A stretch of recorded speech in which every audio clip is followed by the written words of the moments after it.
வாங்க ருசிக்கலாம் சேனல். இன்னைக்கு நம்ம பார்க்க போகிறது கருவேப்பிலை இறா வறுவல். வாங்க எப்படி செய்யலாம்னு பார்க்கலாம். நான் ஒரு 250 கிராம் இறா எடுத்து க்ளீன் பண்ணி வச்சுருக்கேன். கருவேப்பிலை இறாவுக்கு ஒரு மசாலா பேஸ்ட் அரைக்க போகிறோம். என்னன்னு பார்க்கலாம். 2 டேபிள் ஸ்பூன் மிளகு சேர்த்துக்கோங்க, 1 டேபிள் ஸ்பூன் சீரகம், இஞ்சி 1/4 துண்டு, பூண்டு ஒரு 10 பல்லு. மெயினாக இதுக்கு தேவையான இன்க்ரீடியன்ட் கருவேப்பிலை, ஒரு கை புடி அளவு கருவேப்பிலை எடுத்துக்கோங்க. சோம்பு 1 டீஸ்பூன் சேர்த்துக்கோங்க, 1/4 டீஸ்பூன் சேர்த்துக்கோங்க. மிளகாத்தூள் நான் 1 டீஸ்பூன் தான் சேர்க்குறேன், ஏன்னா மிளகு நம்ம சேர்க்குறோம். ஸோ அதனால் 1 டீஸ்பூன் மிளகாத்தூள் சேர்த்துக்கோங்க. ஸ்பூன் புளி தண்ணி இதை சேர்த்து நம்ம இப்போ பேஸ்ட்டாக அரைச்சி எடுத்துகிட்டு வரலாம். கொஞ்சமாக தண்ணி சேர்த்து இந்த மாதிரி பேஸ்ட்டாக அரைச்சி நான் எடுத்துகிட்டு வந்துட்டேன். வாஷ் பண்ண இறால கொஞ்சமாக உப்பு சேர்த்துருக்கேன். அதோட இந்த அரைச்ச பேஸ்ட்டையும் சேர்த்துக்கலாம். பேஸ்ட்டை சேருங்க. இப்போ இந்த பேஸ்ட்டை இறாலோட நல்லா மிக்ஸ் பண்ணிக்கோங்க. நல்லா மிக்ஸ் பண்ணிவிட்டு இதை ஒரு 1/2 அன் ஹவர் நம்ம அப்படியே ஊற வைக்கலாம். இந்த மேக்னேட் பண்ண ப்ரான் அப்படியே 1/2 அன் ஹவர் ஊறட்டும். ஆயிடுச்சு. இப்போ நம்ம இறா ப்ரான் செய்யலாம். இப்போ நான் இந்த இரும்பு கடாயில் கோகனட் ஆயில் ஊற்றிருக்கேன். இந்த டிஷ் கோகனட் ஆயிலில் செஞ்சால் தான் நல்லாயிருக்கும். ஆயில் காஞ்சப்புறமா பொடியாக நறுக்கி வச்ச வெங்காயம் சேர்த்துக்கலாம். ஒரு 2 வெங்காயம், பெரிய வெங்காயம் பொடியாக நறுக்கினது சேர்த்துக்கிறேன். இதை நல்லா கோல்டன் ப்ரௌன் ஆகிற வரைக்கும் வதக்கலாம். இது கூடவே ஒரே ஒரு பச்சை மிளகாய் பொடியாக நறுக்கிருக்கேன், அதையும் சேர்த்துக்கிறேன். இப்போ வெங்காயம் நல்லா கோல்டன் ப்ரௌன் ஆகிற வரைக்கும் வதக்கலாம்.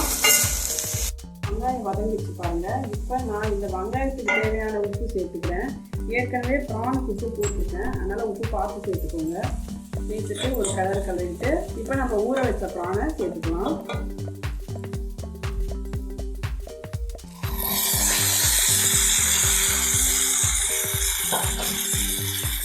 ஊற வச்ச ப்ரானை சேர்த்து ஒரு வதக்குங்க.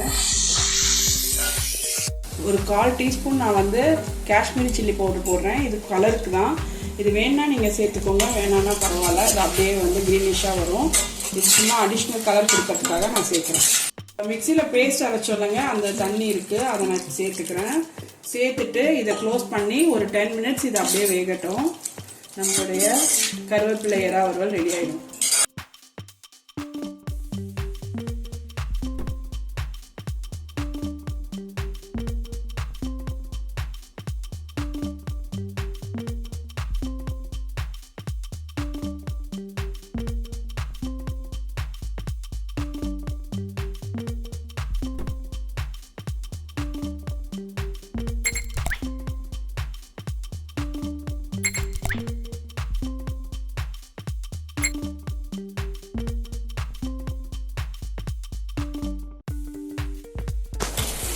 பாருங்க, 10 மினிட்ஸ்க்கு அப்புறம் மீடியம் ஃப்ளேம்லேயே நல்லா மூடி திறந்து கலரிட்டு நம்மளுடைய கருவேப்பிலை ப்ரான் சூப்பராக ரெடி ஆகிடுச்சு.